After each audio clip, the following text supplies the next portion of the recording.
अपने अपने मात पिता की जय। दीन दयाल बिरद संभारी, हरहु नाथ मम संकट भारी। जय सिया राम बंधुओं। श्री राम कथा की अनवरत यात्रा श्री ब्रजधाम संत हृदय रामनगर किद्वानी पार्क के सामने मनीष भगवान दास कथावाचक के रूप में मैं गाना प्रारंभ कर रहा हूँ। आज की कथा का अवलंबन हमने जिन दो पंक्तियों को लिया है वे बड़ी महत्वपूर्ण हैं।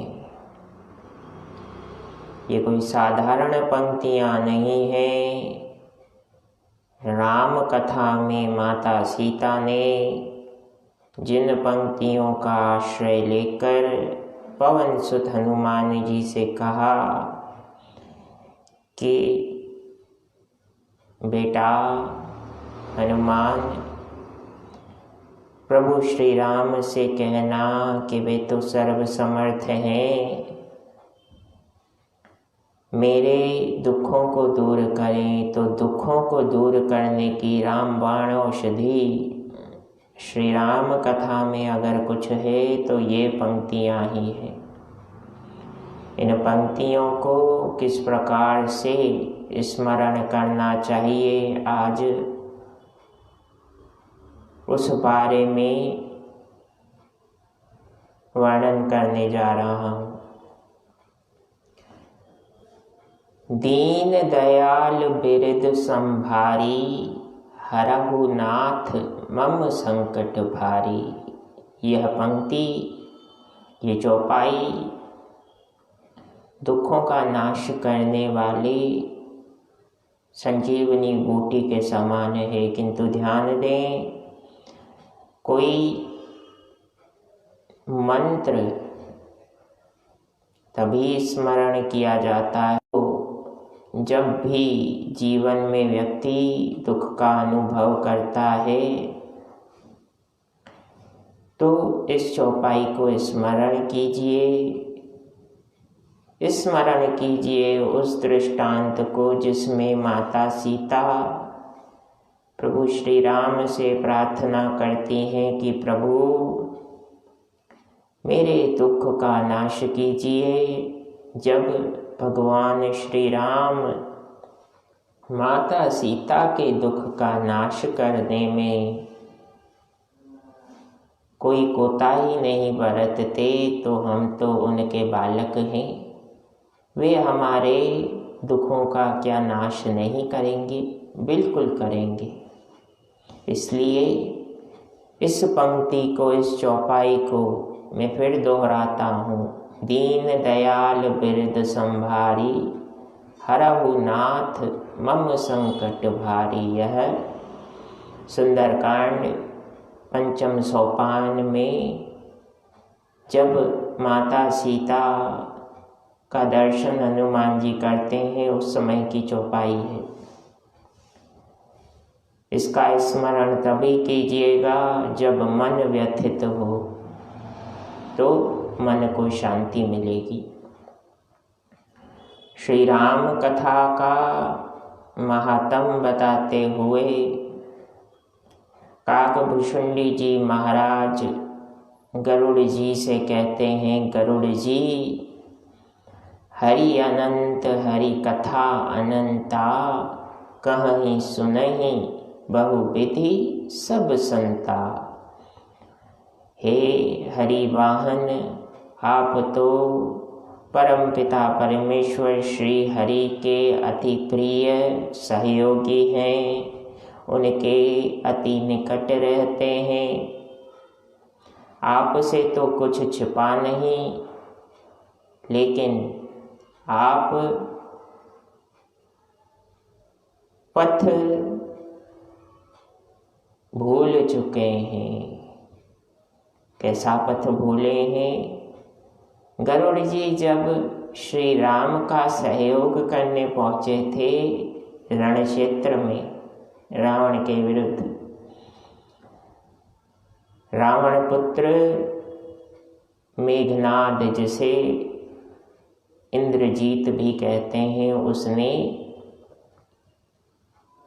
नागपाश सर्पपाश द्वारा समस्त श्री राम सेना और मुख्य रूप से श्री राम और लक्ष्मण को सर्पों के समूह द्वारा बुरी तरीके से जकड़ लिया था। श्री राम और लक्ष्मण जी ने यहाँ नरलीला की और मूर्छित होने का स्वांग रचा है। भगवान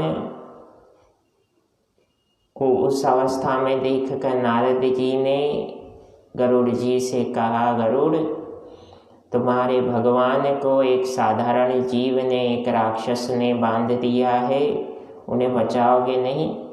गरुड़ जी मन में सोचने लगे, क्या श्री राम मेरे हरि हैं? एक क्षण तो सोच रहे हैं क्या यह मेरे भगवान हैं, दूसरे क्षण कहते हैं नहीं नहीं, ये मेरे भगवान नहीं हो सकते। अगर श्री राम वास्तव में श्री हरि होते तो सुदर्शन को बुलाते, मुझे क्यों बुलाया? खैर, गरुड़ जी ने अपना कार्य किया। नागपाश से समस्त श्री राम सेना और मुख्य रूप से प्रभु श्री राम और लक्ष्मण जी को बचाया और प्रस्थान कर गए। लेकिन मन में यह भाव पुनः जागृत हुआ कि अरे, नारद जी तो ऐसे ही कहते रहते हैं, लेकिन ये मेरे श्री हरि नहीं हो सकते। कहाँ मेरे भगवान? उन्हें क्या साधारण राक्षस या साधारण जीव ऐसे बांध सकता है? लेकिन गरुड़ जी से ईश्वर ने उनके अभिमान का नाश करने के लिए इस परिस्थिति का निर्माण ही किया है। अगर गरुड़ जी के मन में यह भाव जागृत नहीं होता तो भगवान शिव उन्हें काकभुशुंडी जी के पास नहीं भेजते और काकभुशुंडी जी उनके द्वारा पूछे गए 7 प्रश्नों का उत्तर नहीं देते। ये 7 प्रश्न क्या हैं? आने वाले अगले कुछ कथा प्रसंगों में से एक कथा प्रसंग में अवश्य वर्णन करूँगा। श्री राम कथा की यात्रा से जुड़ने के लिए यथाशीघ्र मनीष भगवान दास स्पिरिचुअल स्पीकर यूट्यूब चैनल को अवश्य सब्सक्राइब करें। मेरे फेसबुक पेज मनीष भगवान दास कथावाचक को फॉलो करके राम कथा की यात्रा के आनंद को स्वयं भी लाइक करें, दूसरों को अवश्य शेयर करें। जय सिया राम, जय जय हनुमान। मिलता हूँ अगले कथा प्रसंग के साथ कल आप सभी से। प्रणाम।